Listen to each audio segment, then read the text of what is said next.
THOMESURGE is designed for service entrance or sub-panel locations and can be installed in any brand of load center to provide whole home surge protection.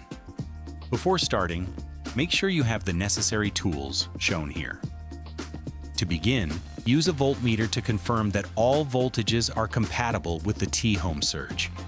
Determine which 2-pole 20-amp circuit breaker you'll be connecting to, and remove an appropriately sized knockout from the load center. Be sure to use a circuit breaker that complies with the load center manufacturer's specifications. If you're using an existing ABB THQL 2120 or THQL 2120 breaker, the lugs are multi-wire rated, allowing you to install the surge device directly into that breaker. Unscrew the locking nut from the THOMESURGE. Feed the wires through the knockout and secure the device in place using the locking nut.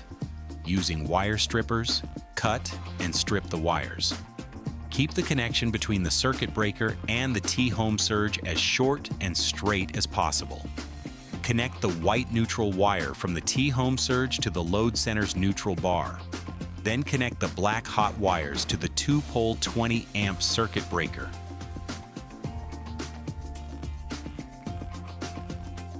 Finally, restore power to the load center and confirm the THOMESURGE LED is illuminated, indicating the device is functioning properly. Installation is now complete.